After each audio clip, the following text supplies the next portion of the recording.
आग लगी बस्ती में, साहब अपनी मस्ती में। कि पापा दूसरे देश की वॉर रुकवा सकते हैं, but why was not a second given to comfort the people of Manipur? As per Madam, महोदया, यह सदन please don't take it personally, sir. पर खड़ा होकर बोलने का नहीं है, और उनको पता नहीं है कि जब गृह मंत्री जी वहां गए वैसे क्षेत्रों में गए, प्रधानमंत्री जी के निर्देश का पालन करने के लिए गए, और ऐसे क्षेत्रों में जहां इन लोग कभी जाने का हिम्मत नहीं किया। And after 22 months of demanding, protesting, criticizing, shouting, the government is finally compelled to discuss Manipur, and under what circumstance? When democracy is officially dead in a state of this largest democracy. They are forced to debate on Manipur today because President's rule has been imposed in the state of Manipur. Madam, Manipur के मुद्दे पर पिछले 22 महीनों में विपक्ष ने लगातार सवाल उठाए। कभी चर्चा ना होने पर हमने वॉकआउट किया, तो कभी मकर द्वार पे धरना दिया। लेकिन हमें सबसे ज्यादा उम्मीद जिनसे थी, हमारे आदरणीय प्रधानमंत्री जी, ना उनके मन में मणिपुर के लिए कोई जज्बा दिखा, और ना ही उनके बातों में मणिपुर का कोई जिक्र उठा। 600 दिनों से ऊपर चल रही एथनिक वायलेंस मैडम, 240 से ऊपर मणिपुर के भाई और बहनों की मौत, 1500 से ज्यादा जख्मी लोग, more than 5,600 arms, 6.5 lakhs rounds of ammunition looted from police armories, करीबन 68,000 इंटरनल डिस्प्लेसमेंट, 13,000 से ज्यादा स्ट्रक्चरल डैमेज, कई लापता लोगों की डायरी, लगातार दहशत की खबरें। फिर भी सरकार ने अपनी चुप्पी मणिपुर पर नहीं तोड़ी। Madam, in the past 22 months, every individual has taken to the streets of Manipur, protesting and demanding peace. The apex student body of the Northeast staged a protest against the Prime Minister and the Home Minister for their failure to handle the crisis. The Indigenous Tribal Leaders Forum, the Kuki Front, organized a mass rally alleging that the central agencies were cherry-picking in order to appease the majority community at the expense of the minorities. Madam, कल तक Meitei community के महिलाओं ने protest stage किया और home minister को अर्ज किया कि आप जाएं और मणिपुर में शांति लाएं। अध्यक्ष महोदय, कम्युनिटी चाहे कोई भी हो, मणिपुर के लोग हमारे अपने लोग हैं, और हम आपसे बस यही कहना चाहते हैं कि whether you like this fact or not, Manipur इस देश का ही हिस्सा है। मैम, 550 से ज्यादा civil society organisations, retired bureaucrats, police officers, activists, lawyers, filmmakers, journalists, academics, writers, they had to unitedly issue a public statement urging the Honorable Prime Minister to speak out about the ongoing ethnic violence in Manipur, but there was pin-drop silence from the Prime Minister's end. और जब वो पहली बार बोले तो उन्होंने मणिपुर के अब के हालात के लिए कांग्रेस की तब की सरकार को कोसा, जबकि मणिपुर में डबल इंजन उन्हीं की चल रही थी। Sir, only a few empty words were spoken by the Prime Minister, and not even a single substantial step was taken by the central government to handle the Manipur crisis. It was the widespread reporting of this shameful incident of public humiliation of two tribal women which led to the judicial intervention of the Supreme Court demanding accountability from the state government. And unfortunately, the United Nations too raised alarms about the blatant abuse of human rights in Manipur, citing reports of extrajudicial killing and sexual violence. What is the point? What is the point? What is the point of discussing Manipur, madam? What is the point of discussing the budget of Manipur? Manipur has experienced higher inflation rates every month since violence broke out in the state. 70% of Manipur lives in the villages with a monthly inflation rate of 10 to 12%, the highest inflation among all states in the country. Youth employment in Manipur is at 23%. मंत्री, मणिपुर पर इसी सदन में बार बार बातें रखी गई, नहीं रखी गई, रखी स्पीच रखी गई, गलत बात है।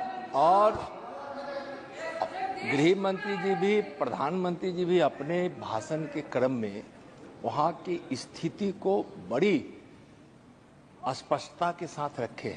इस तरह के बयान करके, गुमराह करके, अराजक स्थिति पैदा करने के लिए जो मणिपुर शांति की ओर बिल्कुल बढ़ चुका है, उसके लिए महोदय सदन में इस तरह से क्यों बोला जा रहा है महोदय?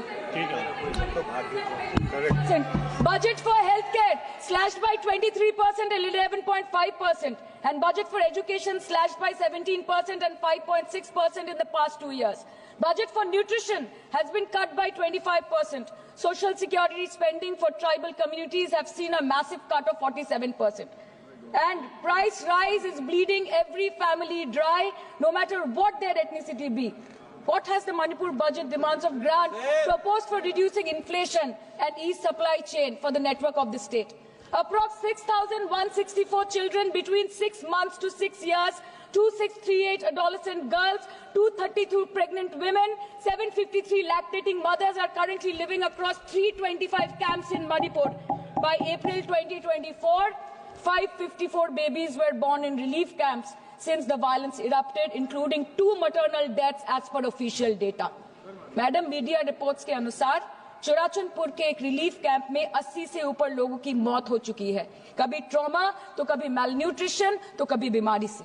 एक 36 साल के नौजवान ने एक रिलीफ कैंप में अपनी खुद की जान ले ली। 665 days of continuous conflict assaulted the well-being of 30 lakh people of Manipur. Youth has no future. Women and children are cramped in the relief camps. Elderly says that they have no hope for the future. आज बंगाल में एक मच्छर भी मरता है तो BJP वाले वहां पे प्रेसिडेंट्स रूल बोल के चिल्लाते हैं। लेकिन जब तक आपके डबल इंजन राज्य में आपके ही मुख्यमंत्री ने इस्तीफा नहीं दिया, तब तक आपको ख्याल नहीं आया कि जिंदगी धूप तुम घना साया।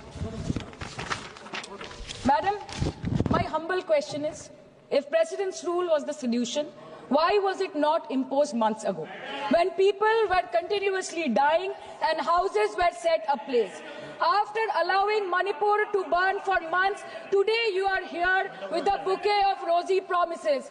Please remember, Madam, please remember, Madam, please remember कि फिर नहीं रूल जो है 66, 67 एंड 68 प्रेसिडेंट रूल जिसकी ये बात कर रही हैं वो आइडेंटिकल बिल है जो कि इस हाउस के पास है। प्रेसिडेंट रूल पर डिस्कशन होने वाला है, इसीलिए इनको फाइनेंस बिल पर केवल फाइनेंस की बात करनी है। नो प्रेसिडेंट रूल पर बात होनी है। वो बिल यहाँ है, वो बिल यहाँ है। Madam, after allowing Manipur to burn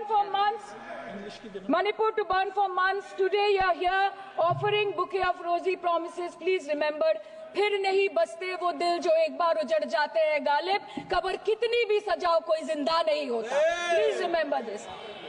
Madam, this was imposed not to restore peace, but to salvage the BJP's political reputation after months of inaction. This is the truth. This is the truth. प्रधानमंत्री जी ने 2022 जनवरी के बाद मणिपुर में अपने कदम नहीं रखे, लेकिन इस बीच 40 बार इंटरनेशनल और 244 बार डोमेस्टिक ट्रिप्स लगाए। Amit Shah ji, honourable home minister, सिर्फ 2 बार गए। माननीय प्रतिरक्षा मंत्री 1 बार गए। माननीय वित्त मंत्री और पार्टी प्रेसिडेंट तो गए ही नहीं। There's a saying called narrow fiddle while Rome burned, अर्थात आग लगी बस्ती में, साहब अपनी मस्ती में। मैडम, सिर्फ एक ही बात बोलनी है कि पापा दूसरे देश की वॉर रुकवा सकते हैं, but why was not a second given to comfort the people of Manipur? As per Madam, महोदया, यह सदन सत्य की बुनियाद पर खड़ा होकर बोलने का नहीं है। और उनको पता नहीं है कि जब गृह मंत्री जी वहां गए, वैसे क्षेत्रों में गए, प्रधानमंत्री जी के निर्देश का पालन करने के लिए गए, और ऐसे क्षेत्रों में जहां इन लोग कभी जाने का हिम्मत नहीं किया।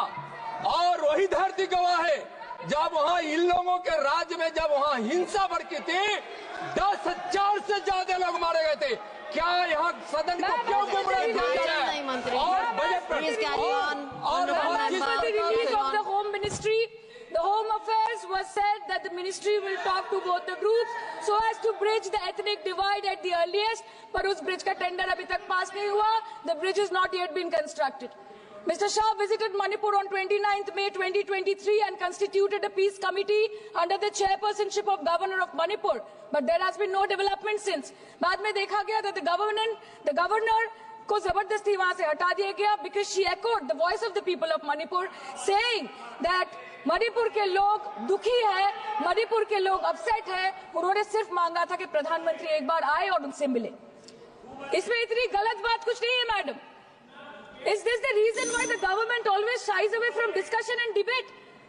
The truth is double engine ran over the people of Manipur. The double engine, your double engine ran over the people of Manipur. And on the other hand, we have our leader, madam. जब कभी भी कहीं कोई दुर्घटना घटी, जब कहीं बस्ती में आग लगी, जब कहीं आंधी उठी, हमारी लीडर वहां खुद जाके खड़ी हो गई। और जहां खुद नहीं जा पाई, वहां पे उन्होंने अपना डेलीगेशन भेजा, चाहे वो हथरस हो या लखीमपुर खीरी, चाहे वो सिंगू बॉर्डर हो या वायनाड या वो मणिपुर हो, हमेशा वो दूसरों की उम्मीदों पर खड़ी उतरी। इसलिए हम गर्व के साथ बोलते हैं, हम गर्व के साथ बोलते हैं, हम गर्व के साथ बोलते हैं कि ये बीजेपी समस्या है, ये बीजेपी समस्या है और दीदी समाधान है। बीजेपी कटी पतंग है, ममता दी पूरा आसमान है, ये बोलते हैं हम। और अंत में मैडम मैं बस इतना ही कहना चाहती हूँ कि आप मणिपुर का बजट बनाए, सप्लीमेंट्री बजट बनाए। इस देश में मंदिर बना रहे हैं, इस देश को मंदिर बनाए, इस देश को मंदिर बनाए। नए भारत में गवर्नमेंट है पर गवर्नेंस नहीं, बजट है पर बचत नहीं, खर्च है पर रोजगार नहीं, बाग है पर बहार नहीं।